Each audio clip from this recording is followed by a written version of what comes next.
Hello guys, welcome to our video. നിങ്ങൾ എല്ലാവരും സ്വാഗതം. ഞങ്ങളുടെ വീഡിയോയിലേക്ക് എല്ലാവർക്കും സ്വാഗതം.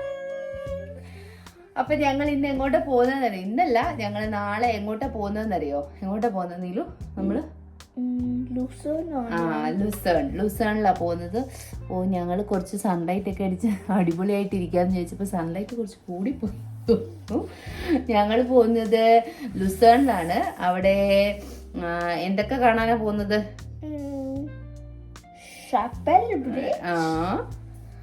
പിന്നെ old town, lion monument, yes, Weggis village, yes, and then മുകളിൽ കയറിയിട്ട് റിഗി മൗണ്ടൻ. അപ്പൊ ഞങ്ങൾ അതെല്ലാം അവിടെ ചെന്നിട്ട് കാണിച്ചു തരാവേ.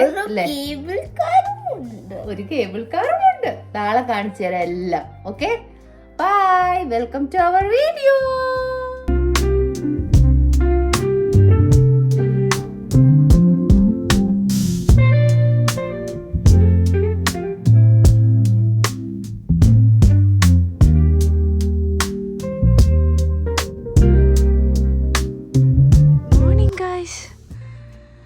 അങ്ങനെ ഓട്ടത്തിനൊടുവിൽ ഞങ്ങൾ ഇറങ്ങി.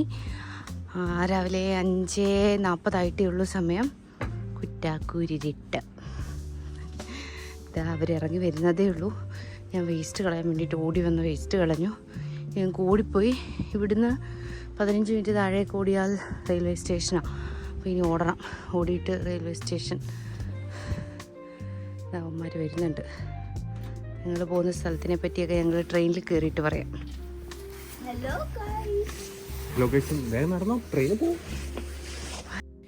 ഹലോ ഗൈസ്, വേഗം നടന്നോളാം ബാല് പറഞ്ഞു കേട്ടിട്ട് നീല് കറക്റ്റായിട്ട് സ്പീഡിൽ ഓടുന്നുണ്ട്. കാരണം മോനെ അറിയാം, ബാല് കുറച്ച് നല്ല സ്പീഡിലാണ് നടക്കുക.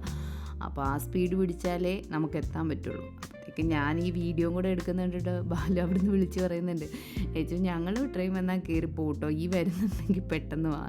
അപ്പം ഞാനെന്തുകൊണ്ട് ഈ വീഡിയോ എടുക്കുന്നതെന്ന് വെച്ചാൽ എനിക്കപ്പോഴാണ് പെട്ടെന്ന് കത്തിയത്. ഈ രാവിലെ എഴുന്നേറ്റ് പോകുന്നത്, അതിപ്പോൾ ഒരു 9:10 കഴിഞ്ഞാൽ അത്ര ഒരു സുഖമില്ല. ഈ ഇരുട്ടുള്ള ടൈമിൽ, ഇപ്പം ഒരു രാവിലെ 4-5 മണി ആ ടൈമിലൊക്കെ ആണല്ലോ പണ്ട് സ്കൂളിൽ നിന്നൊക്കെ ആണെങ്കിലും അല്ലെങ്കിൽ നമ്മൾ വീട്ടിൽ നിന്നൊക്കെ ട്രിപ്പ് പോകുന്നത്. അപ്പോൾ അതുകൊണ്ട് ഈ ടൈമിൽ പോകാനൊരു പ്രത്യേക സന്തോഷമാണ്.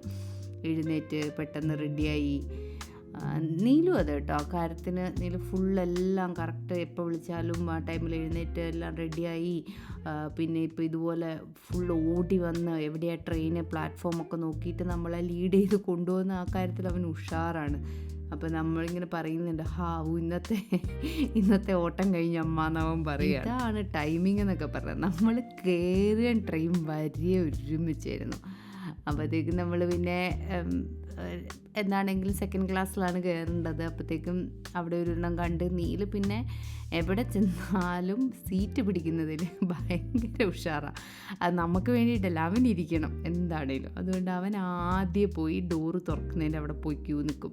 എന്നിട്ട് കയറുമ്പോഴും കണ്ടോണം, ഇനി കയറിയാൽ പ്രസ്സൊക്കെ ചെയ്ത് കയറിയാൽ ആദ്യം ഓടും. നമ്മൾ വരുന്നതിന് മുന്നേ പോയി സീറ്റ് പിടിക്കും. എന്നിട്ട് അവന് സൈഡ് സീറ്റും വേണം. അത് ആദ്യം പോയി റിസർവ് ചെയ്യും.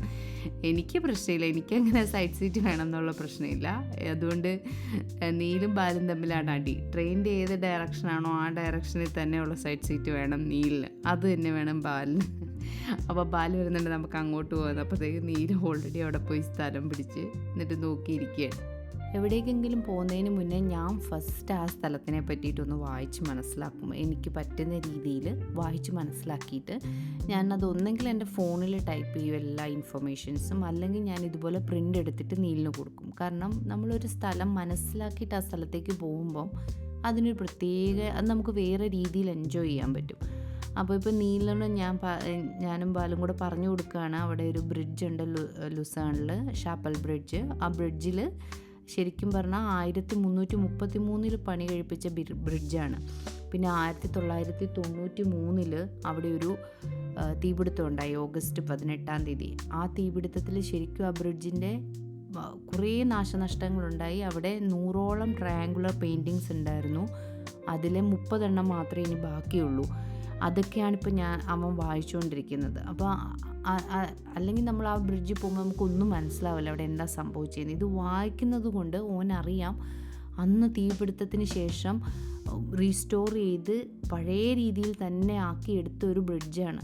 ഈ ഇൻഫർമേഷൻ വായിക്കൽ മാത്രമല്ല, ആസ് യൂഷ്വൽ നമ്മൾ കളിക്കാൻ വേണ്ടിയിട്ട് കുറേ ഗെയിംസുമായിട്ടാണ് പോന്നേക്കുന്നത്. കുറേ എന്ന് പറഞ്ഞാൽ കുറേ എണ്ണം അല്ല കേട്ടോ, 1-2 എണ്ണം എടുക്കും. 1-2 കാർഡ് ഗെയിമും പിന്നെ ഇതുപോലെ വെയിറ്റ് കുറഞ്ഞ, കാരണം ഇതെല്ലാം നീലാണ് ക്യാരി ചെയ്യുക, കാരണം ഫുഡ് ഞാൻ ക്യാമറ ബാൽ അങ്ങനെയാണ് ഈ ലഗേജിൻ്റെ ഡിവിഷൻ നടന്നേക്കുന്നത്. അതുകൊണ്ട് നീല് തോന്നുന്ന 3-4 ഗെയിം എടുക്കും. ഇത്തവണ ഈ കാർഡ് ഗെയിം എടുത്തത് ഇപ്പം നമ്മുടെ ഫേവറേറ്റ് കാർഡ് ഗെയിമാണ്. കുറച്ച് നമ്മുടെ ഡോങ്കിയൊക്കെ പോലെ ചിന്തിച്ച് കളിക്കേണ്ടതാണ്. ചിന്തിച്ച് കളിച്ചിട്ട് ഞാൻ തോറ്റുപോയിരിക്കുന്നു ഗൈസ്. അമ്മ -18, ഞാനാണ് ആ തോൽവിക്കാരി. അപ്പോഴത്തേക്ക് നമുക്ക് ഇറങ്ങാനായി. അതുകൊണ്ട് നമ്മൾ സാധനങ്ങളൊക്കെ പാക്ക് ചെയ്ത് ചാടി ഇറങ്ങി. ഇനി അടുത്ത ട്രെയിൻ പിടിക്കണം. ഇതാണ് ആ ട്രെയിന് ശരിക്കും മറ്റേ ട്രെയിനേക്കാട്ടിലും അടിപൊളിയായിരുന്നു കേട്ടോ. കാരണം യൂഷ്വലി ഇതുപോലെ ഇത്ര സ്പേസ് ഉള്ളൊരു ട്രെയിന് കാണാറില്ല. മറ്റേതിൻ്റെയൊക്കെ സീറ്റുകൾ തമ്മിൽ ഭയങ്കര അടുത്തടുത്താണ്. സീറ്റുകളുടെ അടുത്തടുത്തെന്ന് മാത്രമല്ല, ഈ സീറ്റായിരുന്നു ഭയങ്കര കംഫർട്ടബിളും തല വെക്കുന്ന സ്പേസൊക്കെ ആണെങ്കിലും അടിപൊളിയായിരുന്നു. അങ്ങനെ ഞങ്ങൾ ലുസേണിലെത്തിയ പാടെ ആശാൻ ഒരു പടം കണ്ടുപിടിച്ചു ഷാപ്പൽ ബ്രിഡ്ജിൻ്റെ. എന്നിട്ട് പറയുന്നുണ്ട് ഈ ഫോട്ടോയിൽ കാണുന്ന പോലെ തന്നെയായിരിക്കുമോ നേരിട്ട് കാണാൻ എന്ന്. അപ്പോൾ ഞാൻ പറഞ്ഞു ഫോട്ടോയിലുള്ളത് ശരിക്കും നോക്കിക്കോ, എന്നിട്ട് വാ നമുക്ക് ഓടിപ്പോയി അവിടെ നോക്കാമെന്ന്. ശരിക്കും നീല് ചോദിച്ച പോലെ ഫോട്ടോയിൽ കാണുന്ന പോലെയാണോ എന്ന് ചോദിച്ചാൽ അല്ല, ഫോട്ടോയിൽ കാണുന്നതിനെക്കാട്ടിലും ഭംഗിയുണ്ട് ഈ ബ്രിഡ്ജ് കാണാൻ. പ്രത്യേകിച്ച് ഞങ്ങൾ ചെന്ന ദിവസം എന്ന് പറഞ്ഞാൽ നല്ല സൺലൈറ്റും ഉണ്ട്. പിന്നെ ഈ പക്ഷികളെല്ലാം വന്നിങ്ങനെ പറന്ന് മെല്ലനെ വന്ന് വെള്ളത്തിൻ്റെ മുകളിലേക്ക് ഇറങ്ങി അതങ്ങനെ നോക്കി നിൽക്കാൻ തന്നെ നല്ല ഭംഗിയുണ്ട്. ബാക്ക്ഗ്രൗണ്ടിൽ ആ ഒരു ടൗണ് അതൊക്കെ ഭയങ്കര ഒരു പടത്തിലിങ്ങനെ വരച്ചു വെച്ച പോലെ ഉണ്ട്. പിന്നെ ഈ ബ്രിഡ്ജുമായിട്ട് നമുക്കും ഒരു കണക്ഷൻ തോന്നും. കാരണം ഈ ബ്രിഡ്ജിൻ്റെ ഹിസ്റ്ററി എല്ലാം നമുക്കറിയാവുന്നത് കൊണ്ട് 1333 പണി കഴിപ്പിച്ച ഒരു ബ്രിഡ്ജ്. അതിനുശേഷം 1993 അതിന് തീ പിടിക്കുന്നു. അതിനുശേഷം അത് റീസ്റ്റോർ ചെയ്ത് പഴയ പോലെ തന്നെ ആക്കുന്നു. അപ്പോൾ അത്രയും ഹിസ്റ്ററി നമുക്കറിയാവുന്നതുകൊണ്ട് നമുക്കും അതുമായിട്ടൊരു കണക്ഷൻ തോന്നും. ഇതൊരിക്കലും നമ്മുടെ മെമ്മറിയിൽ നിന്ന് മായൂല. അങ്ങനെ തന്നെ ഒരു സീലടിച്ച പോലെ അതവിടെ ഉണ്ടാവും. അത് നീലിനും ഉണ്ടാവണം എന്നുള്ളത് കൊണ്ട് തന്നെയാണ് ഞാനിങ്ങനത്തെ സ്റ്റോറീസൊക്കെ അവന് പറഞ്ഞു കൊടുത്തത്. അപ്പോൾ ഇപ്പോൾ തന്നെ അവൻ തന്നെയാണ് ആ ടവറൊക്കെ കണ്ടുപിടിച്ചത്. എന്നിട്ട് പിന്നെ ഞങ്ങൾ അങ്ങോട്ട് നടന്നു പോയിട്ട് ഇത് രണ്ടുപേരും കൂടെ അവിടെ എനിക്ക് വേണ്ടിയിട്ട് പോസ് ചെയ്ത് തരുന്നതാണ്. കാരണം ഒരു ഫേമസ് ഹിന്ദി പാട്ടുണ്ട്. ആ പാട്ടിൻ്റെ സീന് ഇതാണ് ആ സീന് പോലെ തന്നെ അവരും അവിടെ നിൽക്കുന്ന ഒരു ഫോട്ടോ ഒക്കെ എടുത്തു ഞങ്ങൾ. എന്നിട്ട് ഇനി ഞങ്ങൾ മെല്ലനെ നീലപ്പോൾ പറയുന്നുണ്ട് നീല ആദ്യം പോയി, നീലിന് ഫസ്റ്റ് കയറണം. അപ്പം ഞാൻ പറഞ്ഞത് മോൻ ആദ്യം പോയി അവിടെ കയറ്, എന്നിട്ട് അത് കഴിഞ്ഞിട്ട് അപ്പയമ്മയും വരാമെന്ന് പറഞ്ഞിട്ട് ഞങ്ങളവിടെ വെയിറ്റ് ചെയ്യണോ ഫസ്റ്റ് കയറാൻ വേണ്ടിയിട്ട്. അപ്പം ഇവിടുന്ന് ഇതാണ് അവൻ പോകാൻ പോകുന്നതാണ് അതിൻ്റെ എൻട്രൻസ്. ശരിക്കും പറഞ്ഞാൽ ഇപ്പോഴും ഞാൻ കണ്ടിട്ടില്ല, അതിൻ്റെ അകത്തേക്ക് ചെന്നാലേ അറിയുള്ളൂ ആ ട്രയാങ്കുലർ പിക്ചർ എന്താണ്. 100ഓളം പിക്ചേഴ്സ് ഉണ്ടായിരുന്നു, ഇനി 30 എണ്ണേ ഉള്ളൂ. ശരിക്കും 30 എണ്ണം ഉണ്ടോ? അത് അത്രയും കൊല്ലം മുന്നത്തെ ആ പടങ്ങൾ അവിടെ ഉണ്ടോ, 17th centuryയിലെ പടങ്ങൾ അവിടെ ഉണ്ടോ എന്നൊക്കെ അറിയാൻ വേണ്ടിയിട്ട് ഞങ്ങളിങ്ങനെ വെയിറ്റിംഗ് ആണ്. അങ്ങനെ കാത്തിരിപ്പിനൊടുവിൽ കണ്ടു. ഇതാണ് ട്രയാങ്കുലർ പിക്ചേഴ്സ്. അതായത് തീപിടുത്തത്തിന് ശേഷവും റീസ്റ്റോർ ചെയ്യപ്പെട്ട 30 പിക്ചേഴ്സുകളാണ് ഇപ്പോൾ കണ്ടുകൊണ്ടിരിക്കുന്നത്. ഇനി 30 എണ്ണേ ഉള്ളൂ ആകെ. ഈ ബ്രിഡ്ജ് ഫുള്ള് ഒരു സൈഡ് മുതൽ അങ്ങേയറ്റം വരെ മൊത്തം കൂടി 100 എണ്ണം ഉണ്ടായിരുന്നു. ഇപ്പോൾ അതിലെ 30 എണ്ണേ ഉള്ളൂ.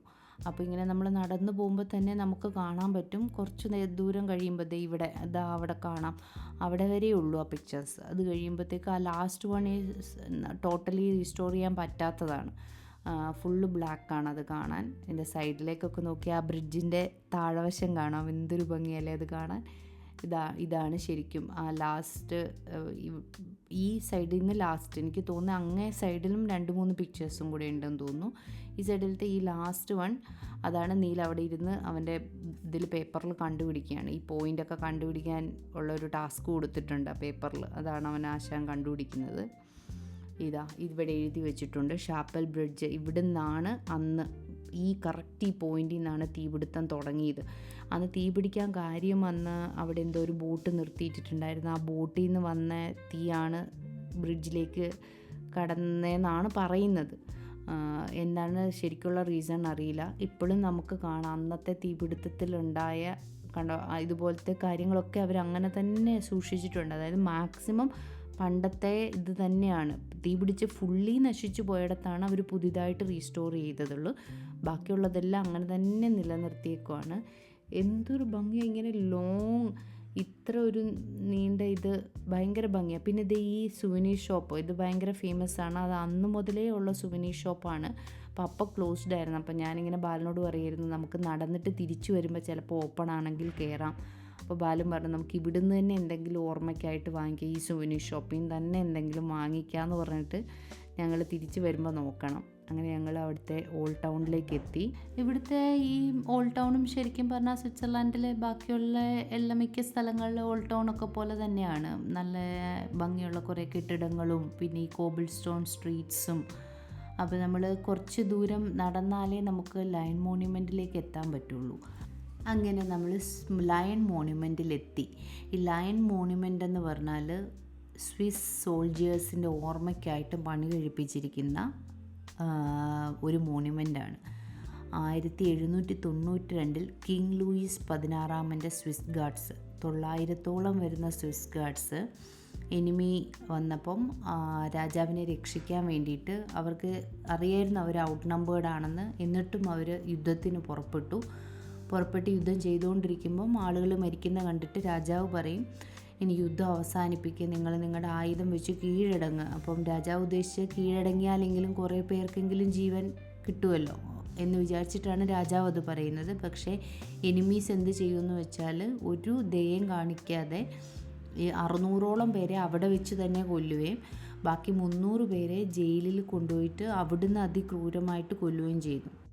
അവരുടെ ഓർമ്മയ്ക്ക് വേണ്ടിയിട്ടാണ് ഈ മോണ്യുമെൻ്റ് ഉണ്ടാക്കപ്പെട്ടിരിക്കുന്നത്. ഒരു ഡൈയിങ് ലയൺ. ആ ലയണിൻ്റെ വയറ്റിലൊരു കുത്തുണ്ട്. സൈഡിൽ അവർ കീഴടങ്ങിയതായിരുന്നല്ലോ അത് കാണിക്കാൻ വേണ്ടിയിട്ട് ഒരു ഷീൽഡ് അടിയറവ് വെച്ചിട്ടുണ്ട്. അങ്ങനെ നമുക്ക് ഹിസ്റ്ററി അറിയുമ്പം നമുക്കിത് കണക്ട് ചെയ്യാൻ പറ്റും. അല്ലാതെ നമ്മളവിടെ പോയി നിന്നാൽ നമുക്കിത് ശരിക്കും മനസ്സിലാവില്ല എന്താ ഉദ്ദേശിക്കുന്നതെന്ന്. പിന്നെ അതിൻ്റെ മുകളിൽ നല്ല എഴുതിയിട്ടുണ്ട് to the loyalty and the bravery of the Swiss. ഇവിടുന്ന് നേരെ നമ്മൾ വെച്ച് പിടിച്ച സുവനീർ ഷോപ്പിലേക്കായിരുന്നു. തുള്ളിച്ചാടി ചെന്നപ്പോഴേ ഞാൻ വിചാരിച്ചു അവിടെ ഭയങ്കര പൈസയായിരുന്നു. അതുകൊണ്ട് നമ്മൾ വലിയ കാര്യമായിട്ടൊന്നും വാങ്ങിയില്ല. ആകെ ഒരു ഫ്രിഡ്ജ് മാഗ്നറ്റ് മാത്രം വാങ്ങി. എന്നിട്ട് പിന്നെ അവിടുന്ന് ഫ്രിഡ്ജ് മാഗ്നറ്റ് വാങ്ങി ഇറങ്ങിക്കഴിഞ്ഞപ്പോൾ തന്നെ ഒരു ടൈമായി. അപ്പം ഇനിയിപ്പോൾ കുറച്ച് നേരം ഇവിടെ വെയിറ്റ് ചെയ്താൽ ബോട്ട് വരും. അപ്പോൾ ബോട്ടിൽ കയറിയിട്ട് വേണം ഇനി മൗണ്ട് റിജിയിലെത്താൻ. അപ്പം മൗണ്ട് റിജിനെ പറ്റിയിട്ടുള്ള വിശേഷങ്ങളും അവിടെ ഞങ്ങൾ എന്താ കണ്ടതെന്നും. മൗണ്ട് റിജി ഒരു അടിപൊളി സംഭവം കേട്ടോ. അത് നമ്മൾ അടുത്ത വീഡിയോയിൽ കാണിച്ചു തരാം. അപ്പം see you in the next video.